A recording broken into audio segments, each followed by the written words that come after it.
Hello guys, welcome to Rio Villanueva Resort. Diyan po siya sa Indam, Cavite guys. So ayan, kakarating lang po namin at syempre mag-video tayo agad guys. At gusto ko sana maggala-gala muna kaya lang yung aking anak ay atat na siyang maligo guys. At ayan nga po guys. Ayan, may tulay po sila dyan. Yung tulay po na yan ay papunta siya dun sa kabila. Kasi meron pa pong pool doon. 5 feet and 6 feet po siya. At saka meron silang isang slide na mahaba. So ayan po yung pambata na pool. Sa pagkakaalam ko ay 3 yan dito banda.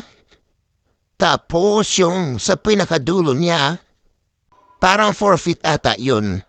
So yun guys, baba na tayo. Yan, baybayin mo lang po yung kalay na yan.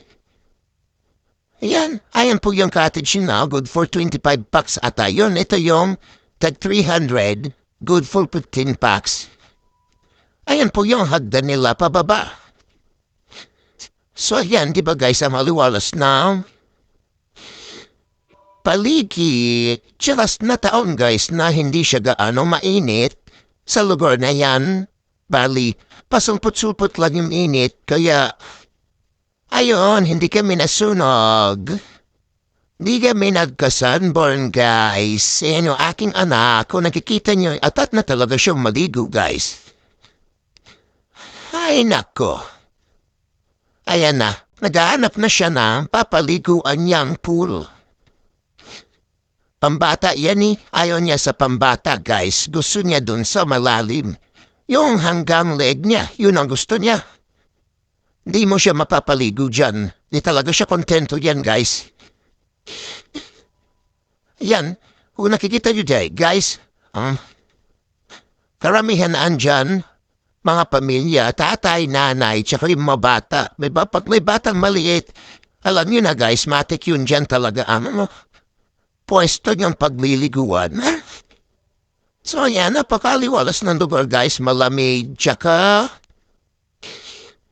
maraming tao pero hindi mo siya masasabing crowded.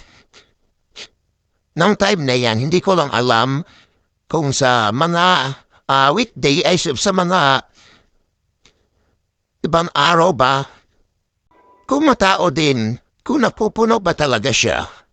Kasi yan sa magkakalam ko, ang daming tao niyan guys. So dahil siguro marami yung mga pool nila, kaya hindi siya napuno talaga.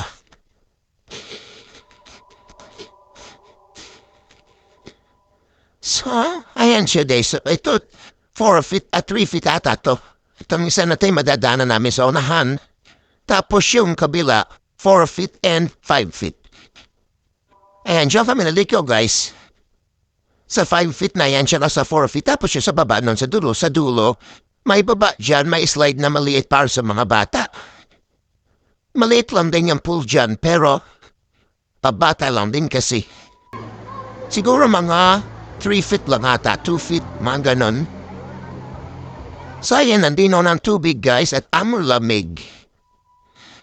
Wag na wag kang aahon kasi pag umahon ka, pagbalik mo, yun, siyado malamig na naman pagbalik at ayan niya, tinatansya niya kung kakayanin ni Hana ang taas niya, kaya lalim.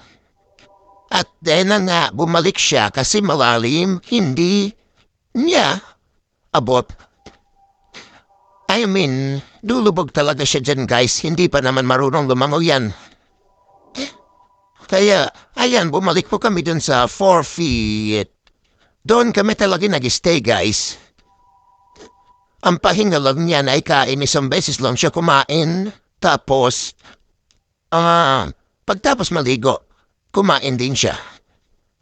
Ayan, pumunta sila dun sa 3 feet. Doon sa pinakauna, tapos lilipat sila dyan sa 4 and 5 feet.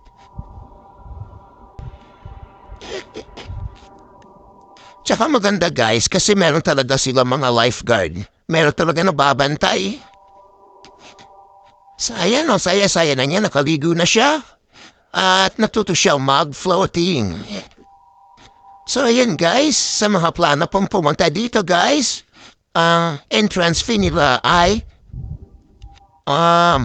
sa adult 200, sa bata guys ay 150. Bago kayo pumasok ng gate, merong maniningil po na 10 pesos para sa environmental fee. So, yan nga. Malawak din po yung parking nila.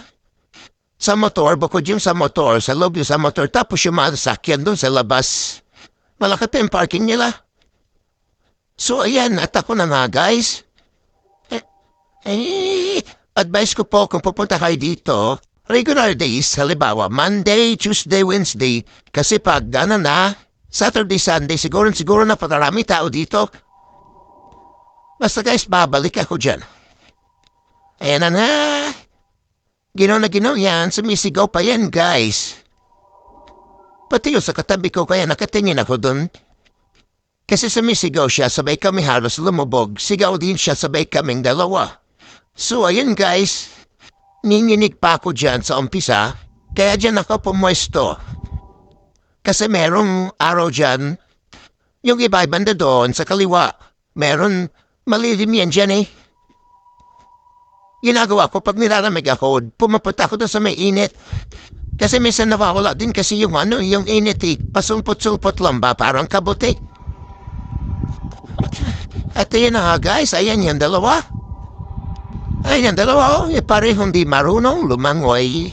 Ay marunong sila sumisid lang. Yan lang guys, at saka mag-floating si Hana. At ang kanyang papa ay hindi marunong mag-floating. Talagang, ay nako, bumabagsak talaga, lumulubog talaga yung katawan niya guys. Di niya may ahon. Ayan, enjoy na enjoy ako dyan guys, promise. Nauna po sa kanina umahon kasi sabi ko, ayoko makipagsabayan sa maraming tao pa kasi mahaba ng pila pag sa Banlawan eh. Yung sa Banlawan naman nila guys, malinis. Pero doon sa may pwesto namin malapit, merong merong saladong yung pambabae doon, sarado siya, close siya. So, kaya napunta ako na sa dulo para magbanlaw at yun nga, wala akong taagaw guys. So yun nga. Hindi namin nakasama si James kung napapansin nyo, yung kuya namin kasi nataon po na may exam siya. Kaya biglaan din po yung alis namin kasi pabalik din po sa Qatar yung aking mahal na asawa. So ayun nga guys, enjoy na enjoy. Pero giniginaw yung isa dyan. Refreshing guys yung tubig nila. So paano guys? Bye-bye na. Thank you for watching. God bless to all po. Bye! See you on next vlog.